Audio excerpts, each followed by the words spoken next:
Shalom, I'm Jonathan Feldstein. Welcome to another episode of Inspiration from Zion. I have the privilege of being your host, coming to you from the Judean Mountains here in Israel. I like to refer to it as the original Bible Belt. Inspiration from Zion is a program of the Genesis 123 Foundation, whose mission is to build bridges between Jews and Christians with Israel in ways that are new, unique, and meaningful. I pray that you will find this, all of those. Through this program, we're excited to connect you to people and stories in and relating to Israel, giving you a window to look through, experience and aspects of life here that you might not otherwise know about. We want this to be interactive, so please be in touch with us at inspirationfromzion@gmail.com and send along any questions and any comments about any topic anytime. Or you can reach us at genesis123.co or follow and like Inspiration from Zion on Facebook, Instagram, and Twitter. And yes, I still say Twitter. Stay tuned until the end, where we're also going to share an exciting opportunity with you. And please feel free to share this with others who you will know will find it of interest. So I've been looking forward to this conversation for a while. I can never have too many opportunities to connect with today's guest, a good friend, Adam Eliyahu Berkowitz. Occasionally we get to do it in person, but more frequently it's like this, electronically. But I'll take what I can get electronically and certainly in person. And next time, God willing, a cup of coffee at least together. Adam Eliyahu Berkowitz is the features article writer at Israel 365 News. In the past 9 years, he's written thousands of articles, but he's much more than that. He's eclectic. He's a rabbi. He's a cook. I'm not a chef, more than a cook.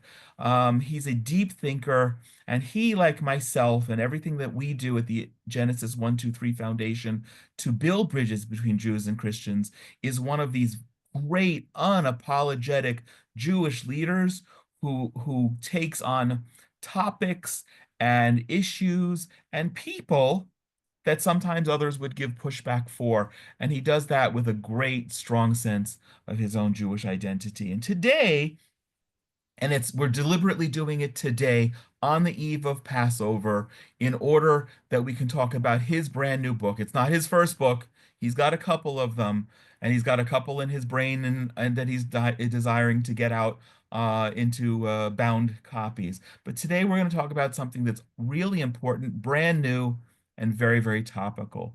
His book is called Return of the Red Heifers. Adam Eliyahu Berkowitz. Really is a great way to begin my day today. Welcome back as a guest on Inspiration from Zion. Thank you so much, Jonathan. Definitely one of the most impressive introductions I've had. You left out one important thing that I actually never told you, which Uh-oh. was when I first moved to Israel in 1991. I was a dairy farmer on Kibbutz Eliyahu for 4.5 years, and Whoa. my job was to raise the baby cows. So So you had the relationship with cows for a while. I came to Torah through cows. It was really my pathway through the very aromatic dairy shed. Is that in your book? I haven't had, but full Uh, disclosure, I won't usually do a conversation with somebody who has a book that I haven't even at least glanced at. But I know the topic and I know the author here, so we're having the conversation. But is that well, in your book about your Stay Eliyahu cows? I might have mentioned it in my bio, though I'm not sure. And don't take it personally. I myself didn't even hold a physical copy of my book until I think it was like Tuesday. Yeah, it was Tuesday. I went into the office and got it. It's that new.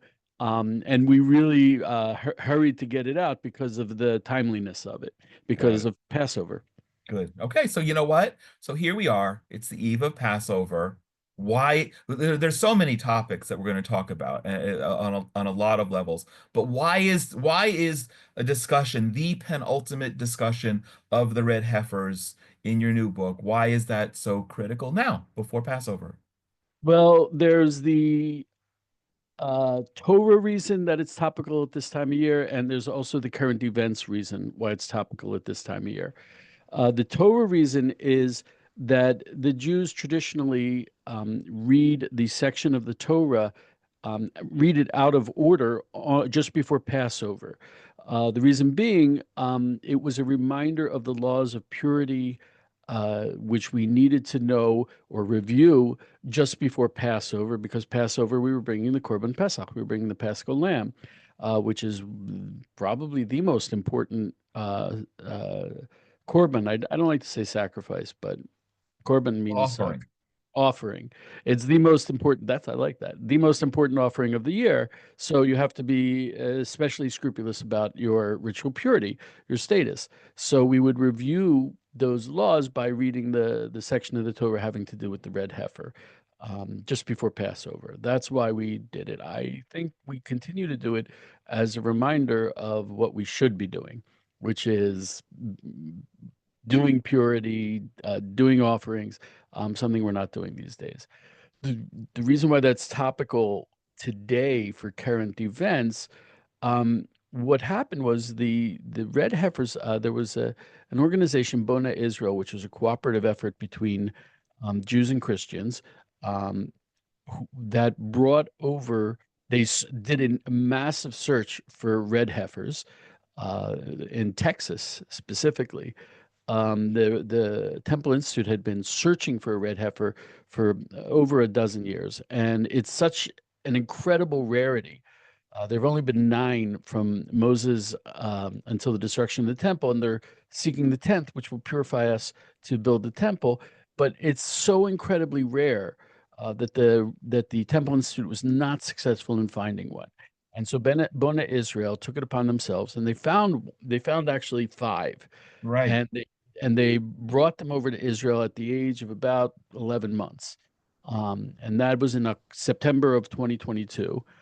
You were there, which We're both there. It was we remarkable. were both there. It's like, I mean, what struck me was, I mean, you go to the cargo terminal of Ben Gurion Airport. It's huge. It's like that last scene in Raiders of the Lost Ark, where you just this huge warehouse where holy items get lost. Um, but the workers all came out to see it. That's exactly what impressed me. Yeah. I was like, even these guys who are in the middle of their workday, and none of them struck me as being, particularly religious in an obvious or blatant manner, and they all knew something was happening. Something special was happening. So these They all had their phones. They were filming. It yeah, was yeah, yeah. wild. Amazing. I mean, and I have to say, in the last year and a half, what I've seen is the red heifers have largely gone under the radar of most Orthodox Jews, and I get the impression that American Jews are intentionally disregarding and avoiding the subject. Wait, say that Um, again? Say that I again? think I get the impression that American Jews and especially Orthodox Jews are intentionally disregarding, avoiding, trying their hardest not to see the red heifers. Why do Uh, you get that impression? because I'll tell you, it's, oh gosh, there's so much we have to talk about. I think it's because if when I was growing up, the Orthodox Jews all said, "Oh, we're in America now, but as soon as the Mashiach comes, as soon as Geula, the redemption comes, we're on a plane over to Israel." And they may not necessarily want to go to the bother. And the return of the red heifers would mean that there's a lot more to Judaism besides Shabbat, keeping kosher, family purity, the holidays. And the holidays would change drastically. We would go from, going to the synagogue and doing whatever and eating Mm, something to remind everyone that we're still alive. And it would go to a temple-based religion. I get very frustrated. I love Passover. But Passover we should all be in Jerusalem eating the Passover offering. yeah. The thing that drives me the craziest is Simchat Torah, because it's not Simchat Torah or Shavuot. Why does Shavuot drive me crazy? Here we are every day counting the Omer. One, two, Shavuot, three, for four. those who following, is Pentecost in English Right. Christian. And it's 50 days or 49, 7 complete weeks Okay, after Passover. We correct. start counting after Passover, one, two, three, and we know that at the end we're supposed to bring the only time we bring leaven, bread to the temple, the 2 loaves. And so we're counting 7 complete weeks, which is actually really difficult because you forget, you miss a day. But when we get to the 49th day, everyone's like, ha ha, you know, we're celebrating the giving of Torah. And I'm like, no, we're not. We're celebrating what we should be doing in the temple with the seven Mm, complete weeks after Passover. that's great. Yeah, and it drives me crazy. The Jews don't want to change that. They want to continue with their Okay. what I call exile Judaism. They Okay. don't Okay. want to return to the temple. So So, in fairness and defense of our American Jewish brethren, it's not only American Jews. We would apply that to diaspora Jews. Okay, absolutely. fine. And there are Okay. many. Rab Tuli Weiss was telling me, I consider this a milestone in my career. He was flying back to Israel. He was sitting next to a Haredi Jew, and the stewardess came over, and she had a large gold cross, and she looked down at the Haredi man. Rav Tuli's not Haredi. He's clean shaven, and she looks down at the Haredi guy, and she says, "Oh, are you an Orthodox Jew?" And he starts laughing because he's wearing black. He's got a hat. He's clearly Orthodox. And he's laughing. He's like, yeah. So she says, oh, so you know all about the red heifers that came over from Texas. Wow. And he looked at her. He's like, I have no idea what you're talking about. And he Interesting. kind of wrote it off as as a crazy Christian. And Rav Tuli was like, oh, I know all about that. Coincidentally, right, of course. Very nice. Yeah. And Okay. it's what I call getting 126th because it's Psalm 126. Then the nations will say how great it is what God did for us. So we need the nations to wake us up. And so the nations, I mean the Christians brought over devout Christians brought over the heifers, went to great effort and expense. And I'm finding so much interest among the Christians. If you go on YouTube, so many Christian channels. Chris Mitchell at CBN just did a story this week. And the Christians are all about it. And the Jews are kind of like, we don't want to hear about it. Interesting. Okay. Yeah, it's Okay. fascinating. It's Good. So fascinating. that's a significant digression, but interesting topically. But I want to come back to Oh, something that you said. Go ahead. if I can, you asked me why specifically this time of year. Yes. Okay. You said two Unfortunately, reasons. Jonathan, talking to me is like a meandering walk through the woods. Um, what happened when the red heifers were brought over was, as we know, darkness, the klipot, the power of darkness jumps all over holiness and good things. So what happened was, in I think it was the 100th day anniversary of the October 7th attack, the Hamas spokesman came out Ah, and he said the reason why we attacked Israel was because of the red heifers. so they're following the news. More than most Jews are. They said we attacked Israel because they just brought over these red heifers and they're getting ready to storm the Temple Mount and tear down the Aqsa Mosque. They call the Dome of the Rock Aqsa Mosque, even though the Aqsa Mosque is the other structure. And Hezbollah, the, we just had on Sunday there was a conference at Shiloh, right next to the red heifers, about the red heifers and about um, the possibility of doing a ceremony and what has to be done, and deep studies about it. And last year, when they sent out the flyer to invite people to the conference of the red heifer, Hezbollah actually posted that flyer to their Wow. Telegram accounts to say, oh, you see, they're going to do the red heifer ceremony on Passover. So we've got to attack them now. There's So been a lot of talk about whether that's going to happen this week on Passover, they're not just from Hezbollah.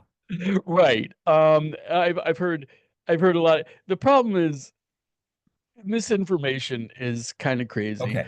So I speak directly to Rav Azaria Ariel, who is the son of Rav Yisrael Ariel, who founded the Temple Institute. Rav Azaria has been working on bringing back the red heifer for a dozen years, and I mean, my gosh, it's not an easy task. He's got a he's the Rambam says it is the most enigmatic mitzvah in the Torah, and he's got to take a temple mitzvah and Mitzvah being commandment. and put it into a modern context. There are a Ah, lot of wow. questions. I remember at the conference, there's a problem because It's done on the Mount of Olives, and the Mount of Olives is a big cemetery, and that's a problem with ritual purity. So someone asked, "Can you go there by helicopter?" It would solve a lot of problems. You just fly in, drop down, and you're not going anywhere near any graves. And it's a serious question, can you go by helicopter? So yeah. And also in the times of the temple, when they did the red heifers, they always had the ashes from the previous one. Ah, So except for very the interesting. one that Moshe did.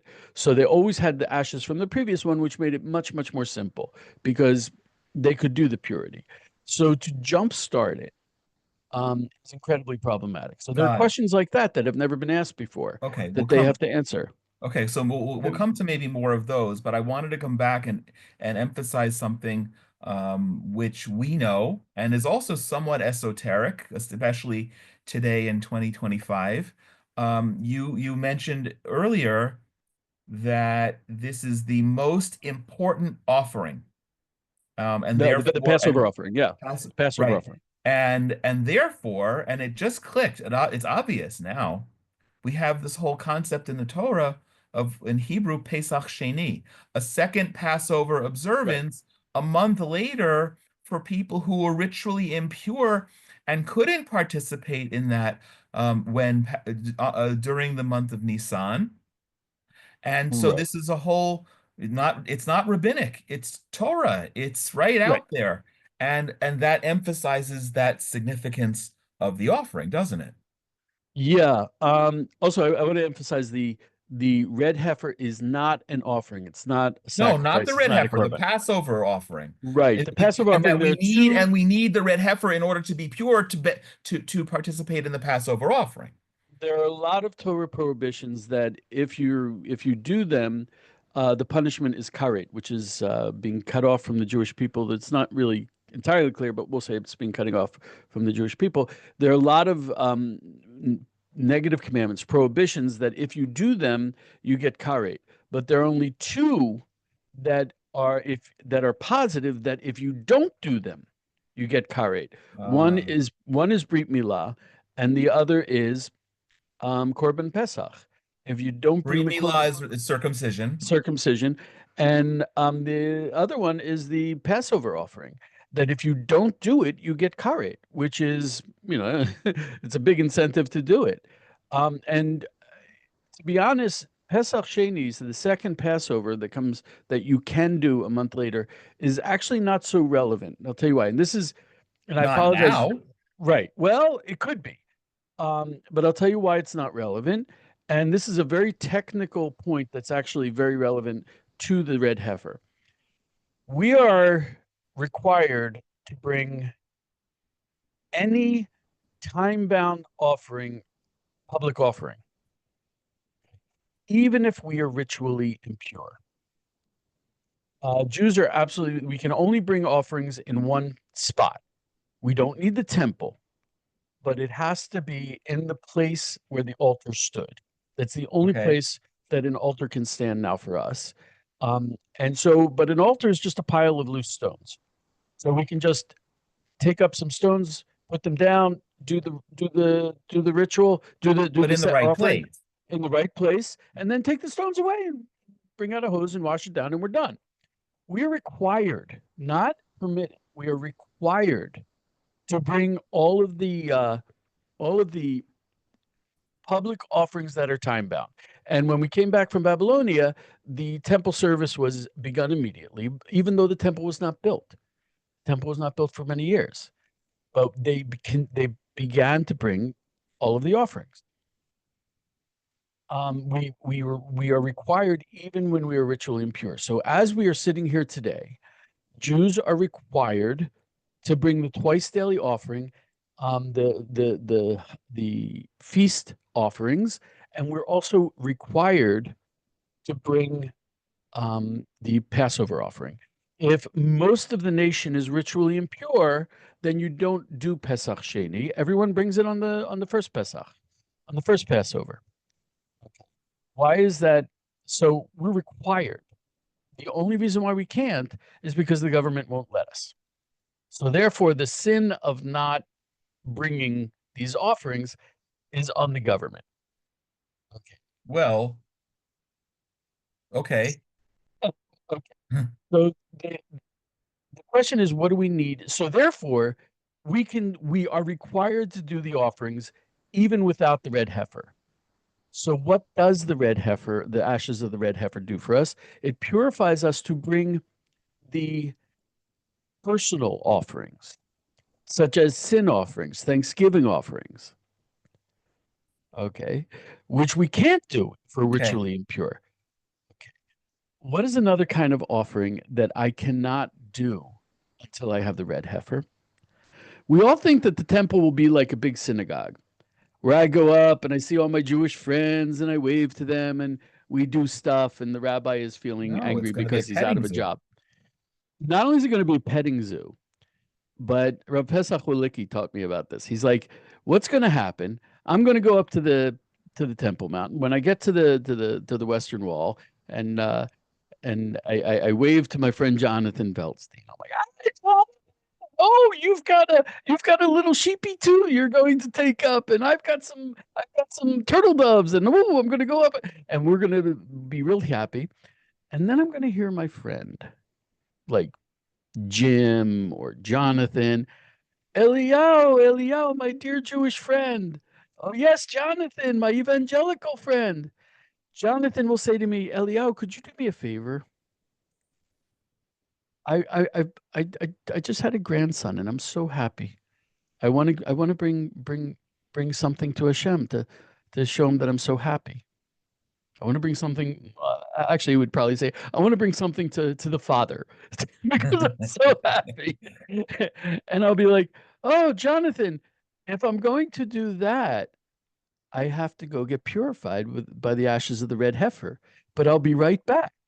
And I'll go out and get purified by the ashes of the red heifer because it's a voluntary offering and I can't do it unless I'm pure. Then I'll Mm. come back, see my friend Jonathan, take his offering and take it up to the temple, give it to the Kohen, and he'll do it.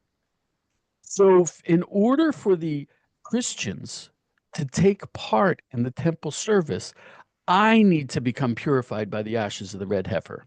And therefore, even though that's esoteric is not the right word, but maybe that's at a graduate level conversation as it relates to the red heifer. It's one of the reasons that were seeing so many Christians so interested in this unraveling phenomena. It is, but when when the temple comes back next week, when the temple comes back, we're all going to have to up our game. It's not enough to read the Torah and then like forget all the Yeah, rules of the yeah. temple. We're all going to have to up our game seriously because there is no messing around with it. I mean, everyone asks, why didn't they do the red heifer yet? And I'm like, because you got to do it right. You get one shot every Good 1,000 years. It better be right. Good And answer. we're not gonna cut corners.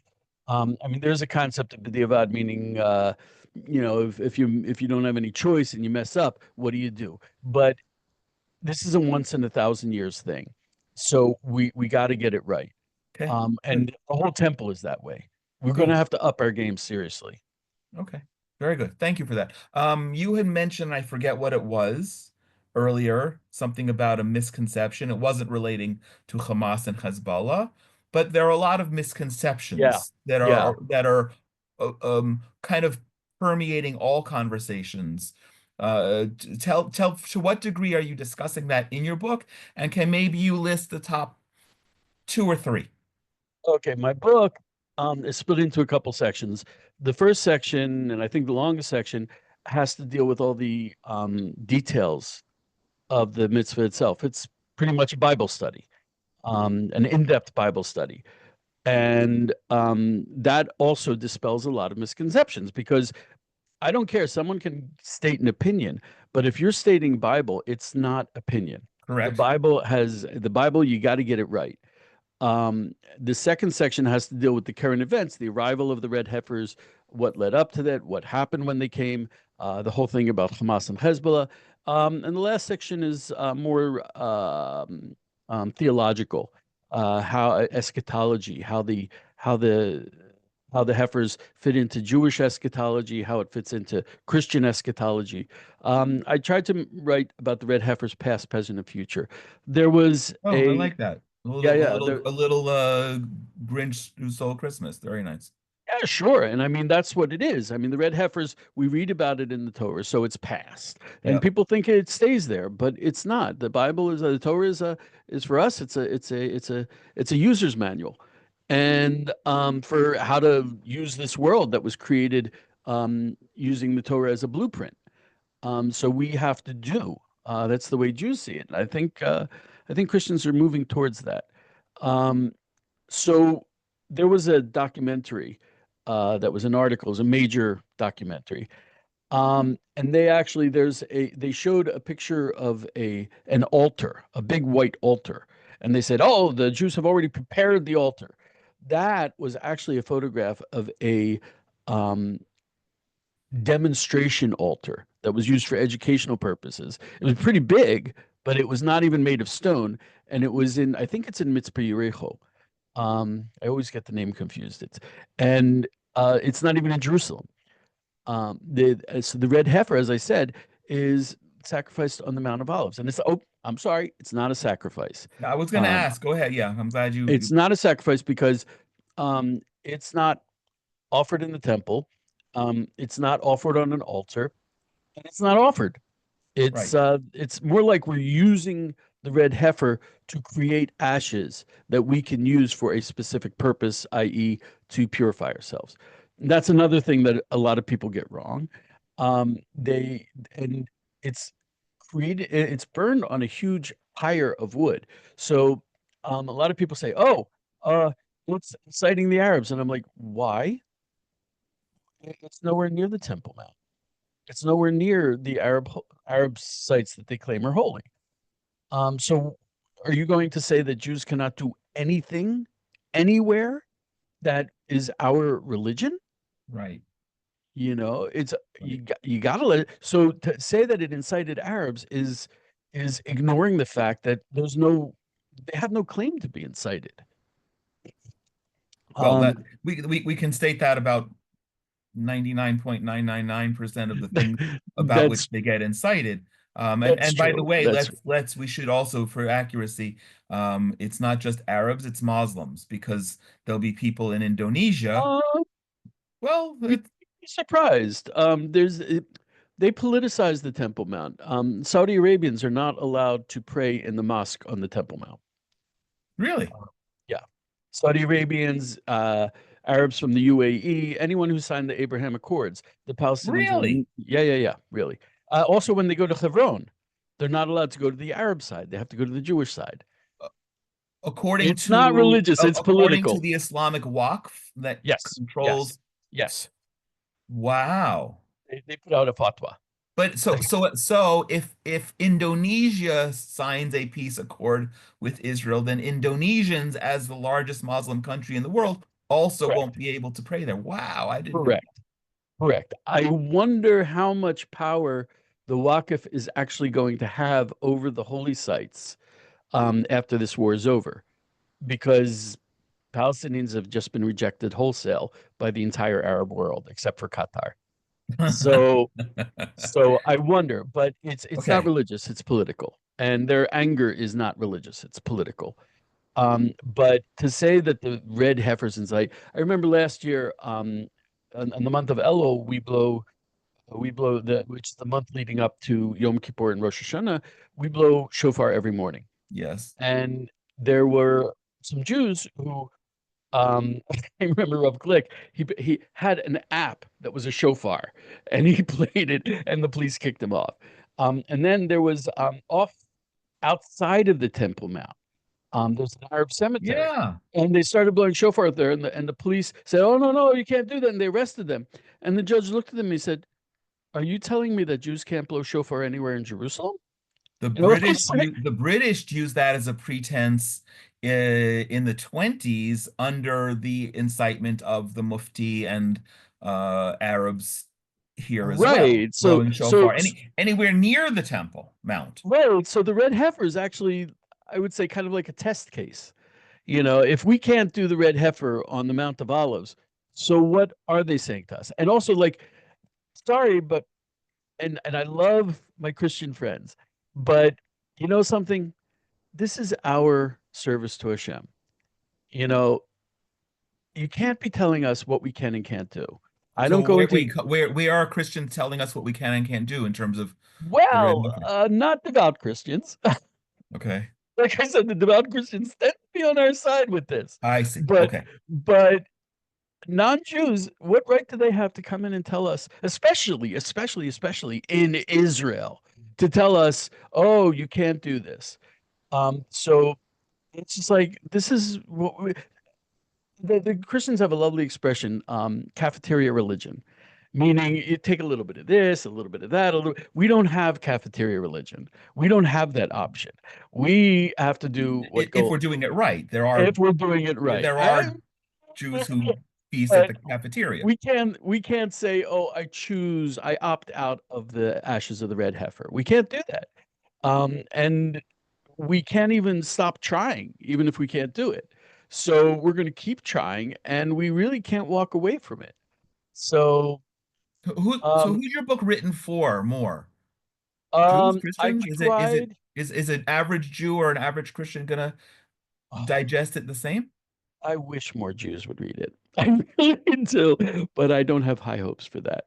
Um, there are a significant number of Christians who pay very careful attention to the details. And I've been corrected by a lot of Christians on details.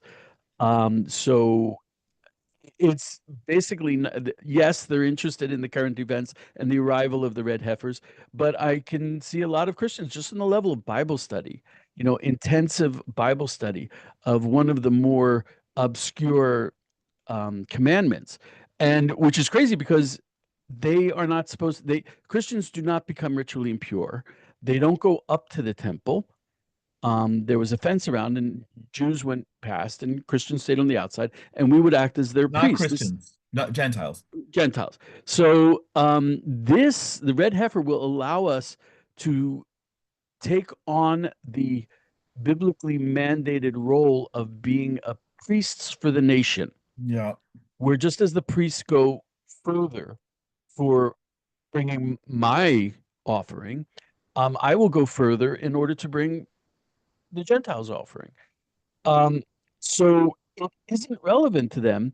But as I said, there seems to be a lot more interest in the Christian world, especially if you go on YouTube and you do a search for red heifer. There are unbelievable number of of of uh, of videos. A lot of them are fake news. There were these guys wearing, hunting camouflage gear, drinking beers with the trucking hats, and they're just like spouting absurd things, and that got 500,000 views. I was Wow. just like, wow, that's kind of scary. But there are a lot of very amazing ministries that um that are studying the red heifer. I'd like to know why. I'd be fascinated. But as I said, there are ministries doing it. I don't know any synagogues in the in America that are like talking about the red heifer as a practical commandment. As, S- as something that is as connected to the redemption for which we're also that praying we're that we're and watching play out in real time. yeah, yeah, yeah. It's a good question. That would be an interesting discussion, and maybe go back to your comment earlier in terms of diaspora Jews being less connected to this, even deliberately. Yeah, it's just they I coming back to Israel, it's really it's a lot of work. Yeah. It's a lot of work, and it's a lot of like, I know I'd rather live in, Oregon and ride a motorcycle. When I think about all the places I'd love to live in the world, there are a lot of places I'd love to live, but there's only one place that I'm allowed to live Wow. if I want to be a servant to Hashem, Okay. and that happens to be the Golan. So, Yeah, so that's where that's the difference, I think. Okay, you and I were both there Yes. on in Yes. September of 22 when the Red Yeah. Heifers arrived. Really magnificent. I wrote and published and spoke about that experience, about being overwhelmed and how overwhelmed I was with that circumstance. I would imagine that you knew a whole lot more about the Red Heifers than I did going into that moment. Well, I'd been covering a lot of stories, but the stories I'd been covering up until then were like a farmer, literally, I think in Baja in Mexico, found the red heifer and he had a rabbi go check it out. There hmm, was another farm. Oh my gosh, this gentleman was so sweet. He was a devout Christian. He said, I just learned in church the other day about the red heifer, and then I go out to my backyard and I noticed that one of my little calves, who was born a couple months ago, was red. yeah, And he had a rabbi go check it out. So wow. until the red heifers arrived in Israel, people were searching, but there was Yes. no real organized effort. Though there were also a few times that I went along with Rav Ariel when he went to check cows out in the Golan. Okay. And that was an interesting experience because they actually have to they have a flash a magnifying glass with a light on it, and they Okay. literally have to check every Eh, single hair right. from every single hair on the animal because Right. it can only have one non-red hair, and two non-red hairs makes it unsuited. That's And fascinating. also they were very careful. I wrote about about them checking it out, but the location had to be kept secret, Hmm. very secret, Okay. because there are a lot of powers out there that would rather the temple not return, and we were concerned that Oh, okay. they would come Okay. along. It really takes very little to disqualify the cow. Sure. Any blemish, you can just walk up with a nail and go, and it's disqualified. You And can lean on it, and it becomes disqualified. interesting. So that goes, by the way, of the five that arrived in September of 22, if I am I correct in remembering that four are still eligible? No, No? no. Rav Ariel, this is a little bit technical, so I have to give the disclaimer. You can I am not you cannot quote me as saying that none of the cows are kosher, are suited. What you can say is, as Ariel put it, um, we cannot say that at this time we have a heifer that is suited for the ritual. Okay. Um, in order to be suited, the cow has to be certified, i.e., checked, Okay. and it has to have all of the requirements. One of the requirements is that it's 2 years and 1 day, because the term in the Torah is para aduma, which is a red cow. Less than 2 years is a calf, an eglah. Okay. Okay. So until they were 2 year old, you couldn't even ask if they were suited. You could Okay. check to see if they had hairs. Okay. Um, since then, there have been clearly non-red hairs on, Okay. and there was one that kind of hung in there. Um, but they still have to study. There is one obscure reference that may leave one of the cows suited, Okay. but they have to do a study, and Got it. it's not going to be like a day or two. Okay. There, and the problem is that as the cows get older, there is a greater chance that they grow non-red hairs. Yeah, like me. Look So at me. Look at all my yeah, non. I used to be blonde. So that's the situation as it stands. So we don't have one that's kosher right now. However, those particular cows are are if they Oh, become totally unsuited, they can use it for a breeding program, yes. because that would be a great way to start the breeding program. The Red Angus, Yeah. and it's actually relatively easy to bring over the seed from the bull. They freeze it and put it in an ice chest and bring it to Israel. Okay. Regular breeding programs do that.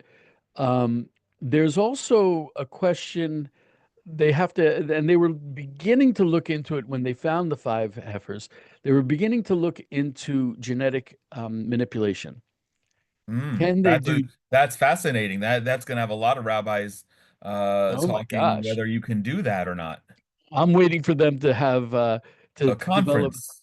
no, to do genetically modified shrimp that have scales and fins so I can Oh eat. man, shrimp's not that great.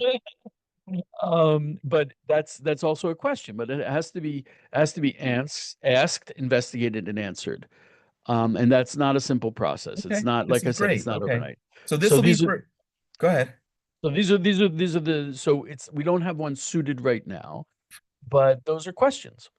Those are questions. And to what extent are you addressing this in your book? Because we're not going to get I into. mention it. I mention it. I do not go into depth Okay. because there is no answer right now. Okay, so maybe we'll do a follow-up on that because I want to begin to Sure. wrap up. But this is fascinating, and you did prove my point that on in September of 22 you knew a lot more than I did in terms of the Red Heifers. But here's my question, and to begin to wrap up. In writing the book, I said it in the intro, you're eclectic, you're knowledgeable on a whole lot of things, but writing the book, you had to have learned some new things. So what did you, Um, Adam Eliyahu Berkowitz, learn new in writing the book as a teaser to get people to come and buy your book and read it? to be honest, I'm learning an awful lot more from the interviews I'm doing. Okay. People ask great questions. I've learned so much from our discussion. Um, it depends who interviews you. Some people, if they don't have very good intentions and they're not really interested, they have an agenda, then you don't learn anything. Okay. But you are such a curious person, seeking the truth, that any dialogue with you, I walk away smarter than I went in, even if I'm supposed to be the expert that wrote the book. But you're inside as well. You're not an outsider, and it was a very enlightening discussion. So I'm learning a lot more from that. The book I was actually most. It was very easy to write. It was because I knew everything I was going to write. I'd Okay. gone Fine. so, but the interviews, I learned an awful lot from the questions. At that, I'd like to say, anyone who wants to interview me, anyone who wants to talk to me, I'll go on video with you. Good. Okay. So for the record, and that includes the Al Jazeera, Hamas, Hezbollah people who are following this conversation. We should say salam alaikum to you and come have Adam Eliyahu Berkowitz, uh, as they say in the South in America, learn you. Yep, That would yep. be a great, I would You love to know, see you on Al you Jazeera. know what's funny? In their articles, they got almost all of it right. Do they? I mean, their intention, yeah, But they're they researched. manipulative. Yeah, of course, and they have bad intentions, but they got most of they got more facts right than that documentary that was done by an American news organization, a big one. Interesting. Interesting. They researched, and they got it much righter Okay. uh, than the Americans. Good to know. Okay, so here goes. This is what I like to do with some guests at the end of the interview, at the end of the conversation. What did we not discuss? And you're not you're not doing shameless promotion of your book, but let's remind people it's called Return of the Red Heifers. And before I forget, because I'm not good at this, where do people get Return of the Red Heifers? Well, there is a link. You can get it on the Israel 365 store, or you can get it on Amazon. Okay. Um, the Kindle is not yet available, and in my spare time, uh, I'm trying to do an audiobook, so that can be expected. Excellent. Excellent. That I can be love expected. that. Okay. So what do we discuss now that what's missing? What's the last thing that we haven't discussed that you want to put out there for people to know?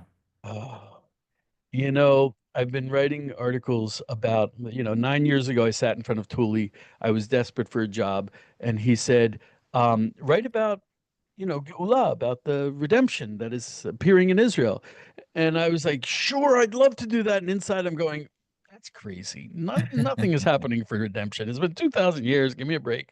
And there have been very few days that I have not found the story about redemption. When I first started, people were like, oh, it happens all the time. No one's questioned since COVID. People got a new grasp on reality. They realize we're in a new reality, headed towards something that's unprecedented, something powerful. So what am I looking forward to? I sincerely have absolutely no idea. Excellent. Good. I mean, Good. the field is so open for anything. If you tell me, we have everything ready to allow for the temple service. If the government says start, we could start the temple service in 3 hours. Everything is Hmm. ready. Everything is ready. We could bring the Passover offering this year, no problem, no problem. There'd be a big rush on sheep, but, maybe we could airlift from New Zealand. I don't know, but everything is open, everything is possible. We've never been closer, and we're really, really close. Everyone makes a big deal about the red heifer. That's only one small part of the big puzzle that's almost finished. We're that close. I love that. Thank you. And what a great way to go into. I mean, we're having this conversation Into coincidentally just Passover. before Passover, but to Yeah. go into that as we're preparing, as we're cleaning, as we're cooking, and looking for the signs of. I mean, it's a different kind, but the signs of that redemption. Yeah, at the I end of hope this. at the end of the Seder, we always say, Shana Abba Yerushalayim, next year in Yes, Jerusalem. You- I mean, we're living in an age which for me, that's a bus. A bus or I get my option, either a bus or a train, amazing. and now they have a train going from the train will be going from the airport to the Temple Mount. So True, everyone true. is No. that close. Everyone is that close. I love that. What a great way to wrap up. Adam Eliyahu Berkowitz, dear friend, provocative thinker, and great writer. Everyone get the book, Return of the Red Heifers. I'm looking forward to getting a copy myself. Thank you for joining. Come for coffee, I'll give it to you. All right. Well, maybe we need to have some lamb. I don't know. Barbecue. Okay. As we've always done at the conclusion of our episodes, we want to give you an opportunity for a way of thanking you for sticking with us and listening to these entire conversations. A special gift. We call it From Jonathan's Bookshelf. Since September of 23, we've been offering our new book. Well, it's no longer new. It's a year and a half. Israel the Miracle. And all we Is ask. that beautiful, beautiful coffee table book that The you beautiful, beautiful Stunning Coffee Table book. it was And stunning. It is so for the literally last stunning. 18 months, we've been giving out a copy of that. And all we ask that you do in order to get your free copy this month is like and comment or share the link to this program. And every month, we're picking one person at random to receive a free copy of Israel the Miracle as our gift to you. And thank you for that unsolicited recommendation from a It is good stunning. friend. It really is. When Yeah, when when thank you you. first showed it to me, wow, you did it right. Thank you so much. We're always grateful that this podcast is sponsored by our friends at the Willow Run Greenhouse in Culpeper, Virginia. If you're ever in the area, I encourage you to pop in and thank them for helping make conversations like this possible. And also special thanks to the Coin family as well for their meaningful sponsorship. Inspiration from Zion and all of the Genesis 123 Foundation programs are made possible by donations. So please consider joining us to help continue building bridges and dialogues like this. If you'd like to sponsor a future episode in honor or memory of a loved one or special occasion, or your favorite new book about the Red Heifers, please be in touch at inspirationfromzion@gmail.com. We'd always love to hear your comments as well as part of an ongoing dialogue and invite you to send any questions as part of this dialogue, the conversation, specifically questions you have about traditional Judaism for our Ask the Rabbi programs. Please share this with others who also find it of interest and continue to join us right here as we bring you more meaningful conversations about unique topics relating to Israel that you won't hear anywhere else. Wherever you are in the world, I pray that you and your loved ones are all safe and healthy, and I send my blessings from right here in the Judean mountains. God bless you. Amen.